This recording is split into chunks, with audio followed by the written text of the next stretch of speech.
can't believe it worked. Sasha? Is that you? Are you all right? How do you feel? Of course. You may have trouble speaking for a while. Hello people and welcome to my channel. With the release of Red Matter 2 on Sony's PSVR2, we now have the game available on all major VR platforms, including MetaQuest 2, Pico 4 and PCVR. So the question I want to answer today is, which is the definite version of Vertical Robot's epic space opera? Let's get straight into it then, and remember, we're born to respawn.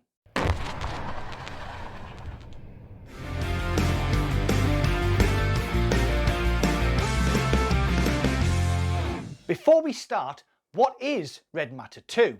It is a one-of-a-kind immersive puzzle adventure game that takes you on the heart-pumping journey to the far reaches of space in a dystopian Cold War setting. Step into the shoes of Sasha, an agent awakened in a lunar base by an undercover operative and tasked with uncovering the secrets of the mysterious Red Matter.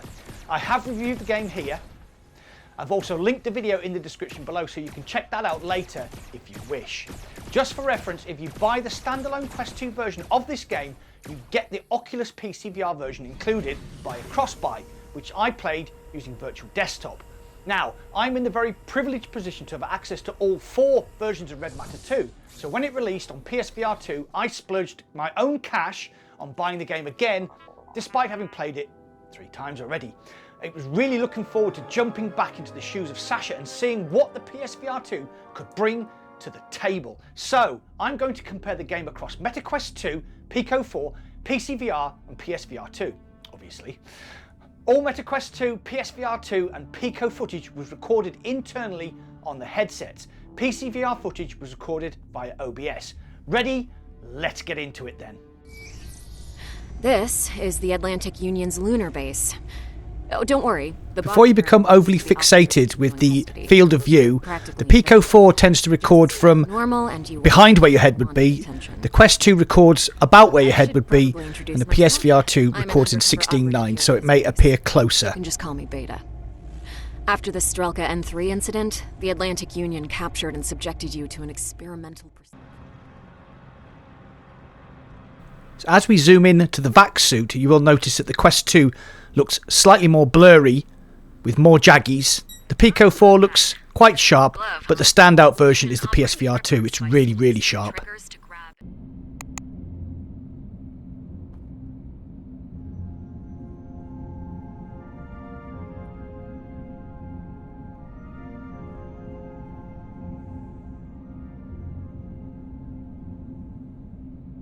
As we zoom in on Stav Volkov's clipboard, you will notice that the text on the PSVR 2 is very sharp, Pico is quite sharp, but the Quest 2 is a little bit blurry. Strelka N3's resident biologist.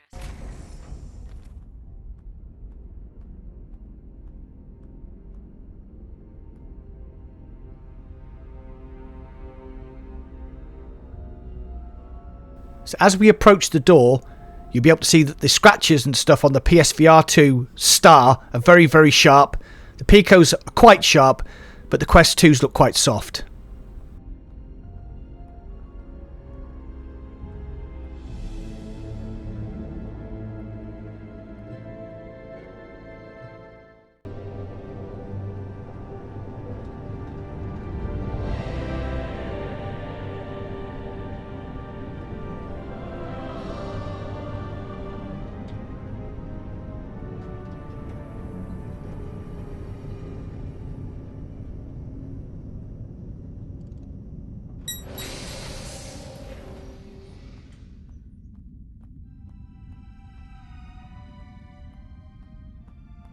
I've reached the central hub.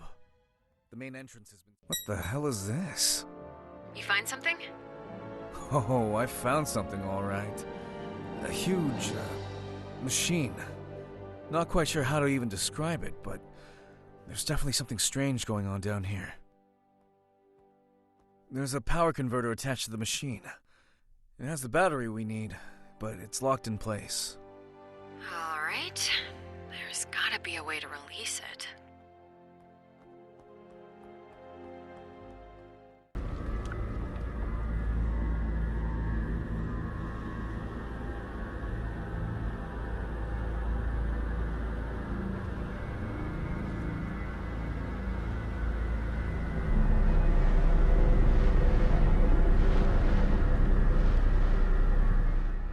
What are you?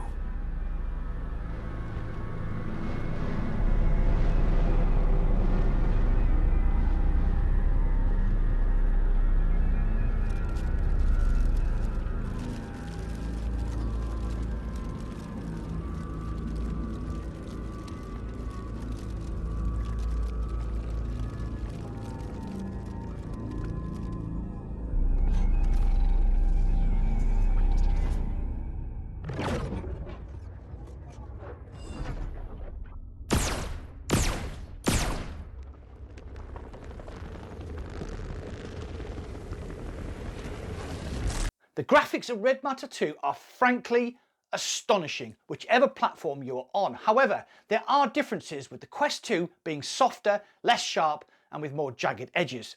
The developers have stated that the Pico 4 was able to run at a higher clock speed due to the headset's better cooling solution. So, Pico 4 and PCVR versions are practically indistinguishable from each other.